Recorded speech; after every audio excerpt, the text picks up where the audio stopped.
This podcast is for informational and educational purposes only and is not to be considered medical advice for any particular patient. Clinicians must rely on their own informed clinical judgments when making recommendations for their patients. Patients in need of medical advice should consult their personal healthcare provider.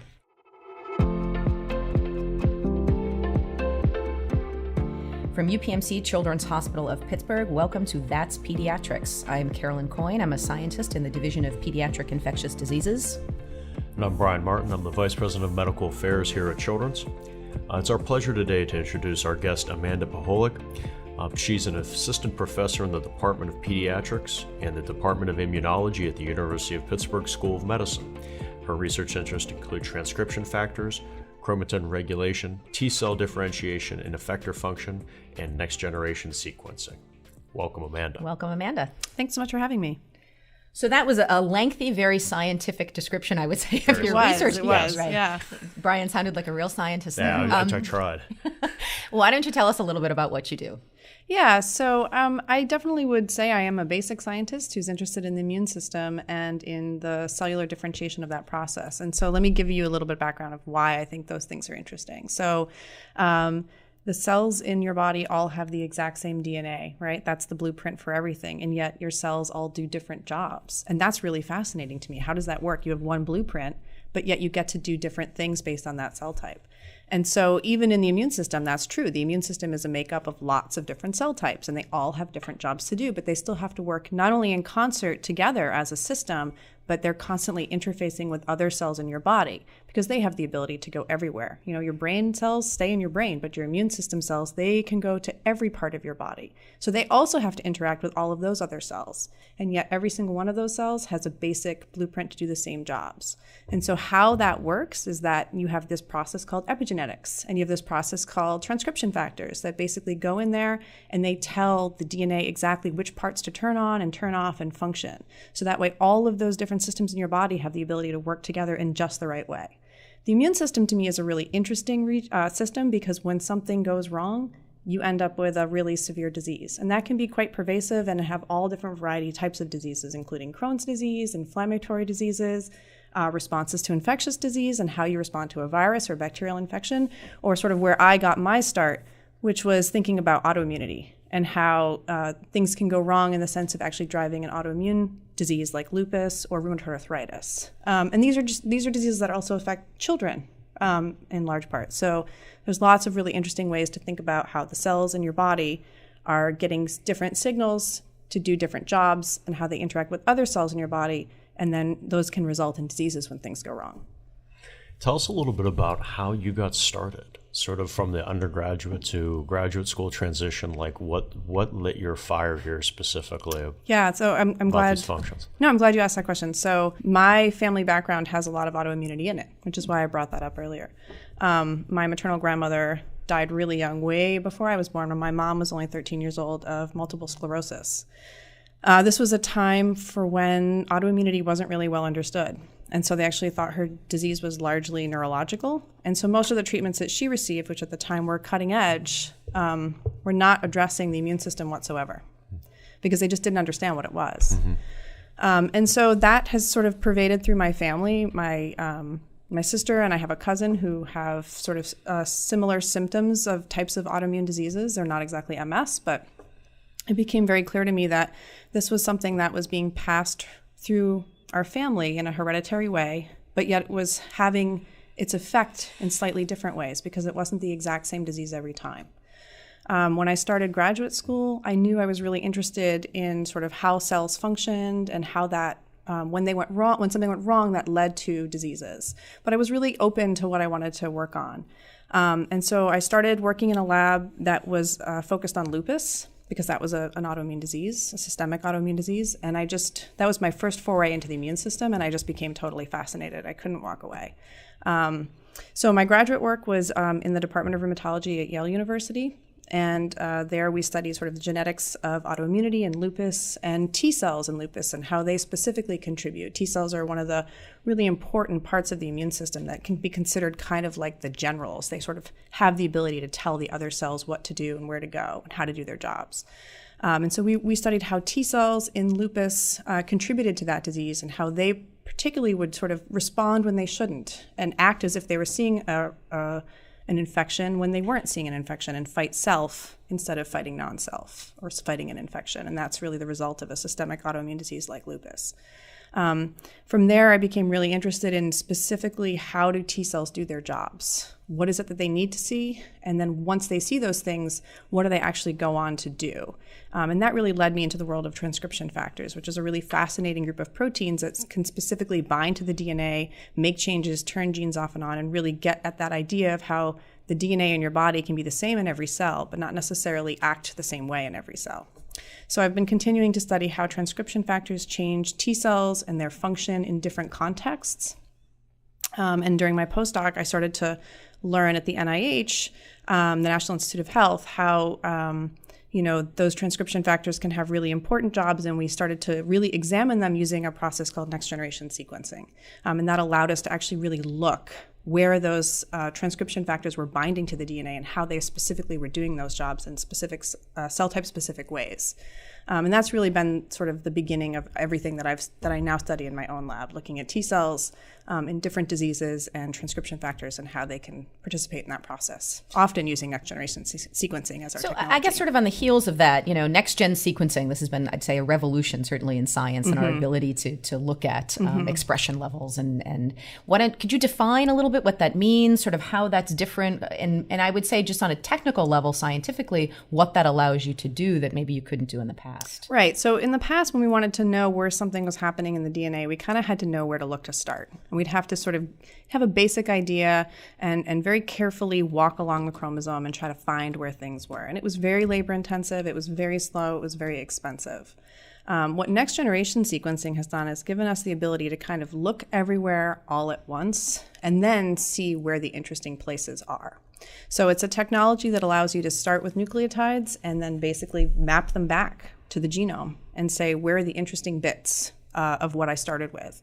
And so you can look at what we call the whole transcriptome, which is sort of the part of your cell that's generating the protein. So you kind of know the functional part of your cells. And that allows you to look at what's actually being made and what's going on in that cell at the functional level. Or you can look at the actual DNA itself and look for potential variations or mutations that could potentially lead to changes in the function or have some sort of deleterious effect, depending on that cell and its context and function.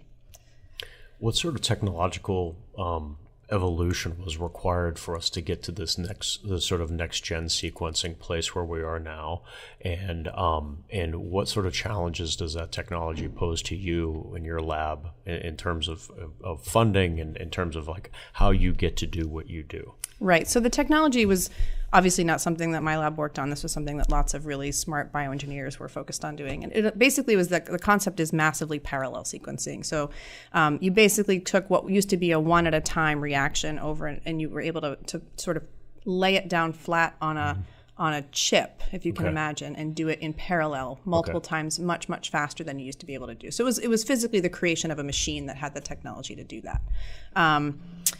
The technical challenges, by and large, which are now actually being resolved again due to more amazing technology that people are coming up with every day, was the ability to look in smaller and smaller cell numbers. So when we started this technology, it still required a fair amount of starting material. So if you're looking at a specific cell, you'd want a lot of them. And sometimes that was easy to do, and sometimes that was really hard. I think that's really a place where next-gen sequencing at UPMC Children's Hospital of Pittsburgh is really important, because when you're dealing with patient samples from children, you're often talking about not a lot of material to start with. So it's really critical to take this technology to a place where we can look in smaller and smaller cell numbers. So now, when we look at the sort of the transcriptome that I referred to before, we can now do that very easily in single cells. And that allows us to do some really interesting things. It allows us to address the potential of heterogeneity in a cell population. So even though, for example, my cell types, T cells, they're all T cells, but they may be doing different things. And so each individual T cell might be important to look at in a different way. So we can do that now. I remember pouring sequencing gels as a graduate student with a lot of radioactivity, and it was a labor-intensive and not pleasant experience. Exactly. So you mentioned before the ability to sort of take patient samples, and is this either a technology or something that you're interested in doing in terms of looking at the transcriptional profile, let's say, in patients with autoimmunity? And do you see this as sort of what one might refer to as kind of personalized medicine? You know, the ability to look on a person-specific level at expression levels and how they might be different. Yeah, I'm glad you brought up personalized medicine, because that's something I personally am really interested in and I think is really important. And I think is probably the way that a lot of things are going to go, particularly when you're talking about complex diseases like autoimmunity. I mean, the reality is these symptoms might be similar, but the underlying causes can be due to a number of different things. And so even if you talk about lupus, there probably is more than one, quote, type of lupus. And we just haven't been able to really capitalize on that, because they're all a collection of symptoms. But if you could start by looking at the DNA or the RNA in those cells that are driving those disease processes, you may find that, we can actually take this group of patients and say their underlying cause for these symptoms are X, Y, and Z, and these group of patients are A, B, and C. And so we really need to use specific treatment plans for each of those patients that we can understand just by knowing exactly which cells are involved, what those cells are doing or what they're not doing when they should be doing something else, and how we can sort of redirect them into the right way. So I really feel that next generation sequencing is going to be a critical component of personalized medicine, because it's one of the only ways that we can really look at the patient level and say what's going on in this individual person. And by having more and more of those patients together, we can actually start looking at the broader scope and saying, okay, what's normal? Because sometimes that's even hard to do unless you're looking at control patients or regular people. So if we know, first of all, in a large group of people what's normal, because normal is still going to have a huge range among different races and ethnicities and ages and backgrounds, and then we can really say, okay, what's not normal and which of those not normal situations are driving symptoms, in one direction or in another direction, then we might be able to really start to understand how we can treat people in a specific way. And this technology is growing so rapidly that it's really getting to a place that we can take people into the hospital or even have them send their samples in the mail sometimes, run them through the sequencer, and within a week or 2 weeks have some data or information that would really help us with their treatment plan specifically. Yeah, you just took my question, which was what's the turnaround time on this sort of? I mean, this sort of technology is amazing to me as a non-scientist. The concept that we would be able to garner such information, and so this is really starting to come to fruition within a 2 week or so turnaround time that we could have actionable information in the hands of frontline clinicians with the assistance of this type of technology.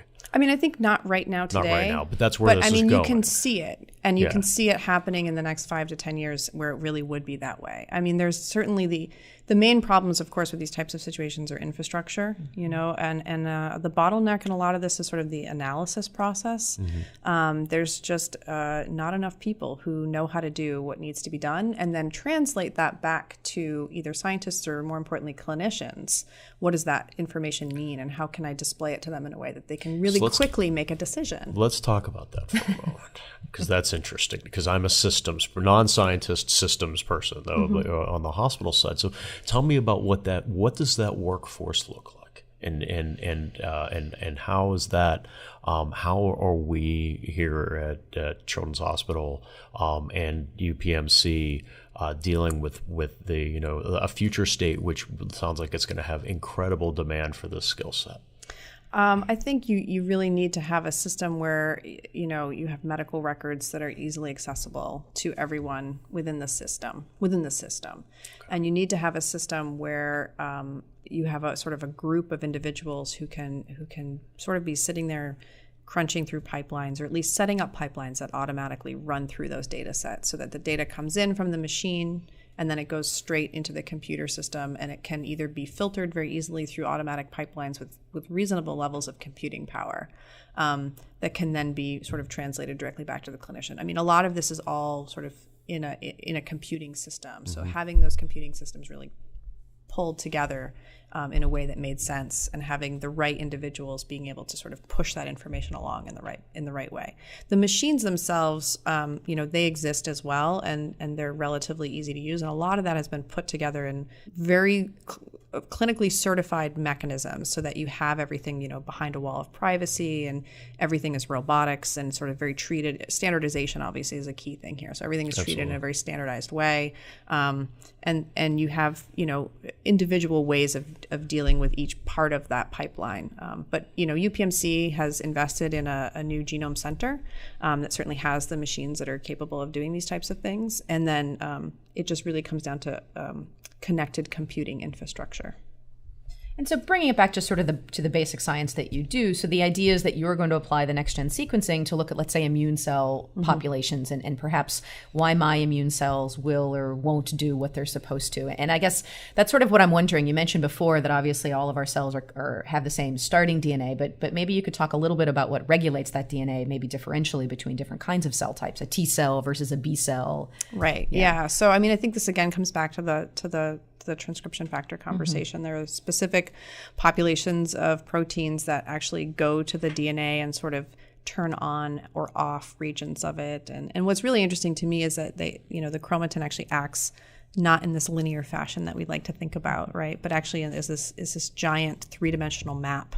And some of the folks who have done some sort of chromatin restructuring and assembly, when you see it, there's like individual balls that kind of, it's almost like a ball within a ball, and you can see all these individual regions sort of interacting together. And so the cells have come up with some really clever ways to sort of take those proteins and use them in different sections of the DNA together, so you can really have efficient processing. And something like 5% of your genome is actually the coding portion that drives those proteins. And the rest of it, which we used to call junk DNA, we now know is really not junk. It's the sort of directions. It's the non-coding region or the directions that tell all of those proteins that function on that chromatin to say this one on, this one off, bind here, don't bind here, bring in this person, don't bring in this person. And all of that really leads to that sort of context dependent and cell type specificity that really drives systems. So we have one transcription factor in our lab that we look at as a model transcription factor. And one of the reasons that we really like this one transcription factor is that it's not just expressed in the immune system. It's actually expressed in more than just the immune system. Its earliest role is actually in placental development. Something I know that you're really interested in, Carolyn. So if you don't have this particular transcription factor, the placenta forms, but it can't attach. And so that would lead to embryonic lethality. It's really interesting, right? It's also really important for primordial germ cell specification, which is basically the cells that go on to drive the sperms and the eggs. And so you can get sterility if it's not expressed in that cell type. This is one important protein. Yes, exactly. Sure It was originally identified in B cells, actually, which is another immune cell type, the one that makes all your antibodies. And it's considered the master regulator of antibody production. So if you don't have this one transcription factor in your B cells, then you can't make any antibody. And antibody is a critical component for all kinds of responses to infection, but it can also drive autoimmunity if expressed inappropriately. In T cells, if you get rid of it just in T cells, we've found that it tends to lead to a multi-organ inflammation that's sort of systemic. And it's sort of considered to be sort of helping to control effector responses. But what we found really recently looking at an asthma model that's been really interesting to us is that it's actually responsible in T cells to actually promote asthma. And this is BLIMP1, right? Yeah, the name of it is BLIMP1. I didn't want to get too technical. No, it's fine. That's okay. We're happy to call it by name. Yes. Okay, we can call it by name.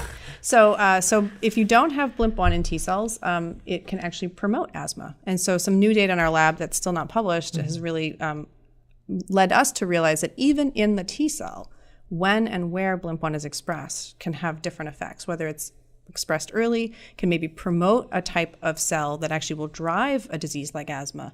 But when it tends to be expressed more late in the T cell differentiation process, it actually drives cell death. And if you don't have it, you have too much effector responses and you can drive autoimmunity like colitis. And so now you're just talking about this one protein, BLIMP1, just in one cell type, T cells, that can still have context-dependent functions depending on when and where and how it gets expressed, not to mention, whether it's expressed in different cell types. And so that's, sort of our model transcription factor for understanding just globally how one protein can have such really interesting effects on different cells, cellular differentiation and function, and how inappropriate expression can really lead to disease. Impressive interconnectedness. Well, this has been very educational. Thank you, Amanda. Nope. Thank you for joining us. Absolutely. Thanks very much, Glad to be Amanda. here.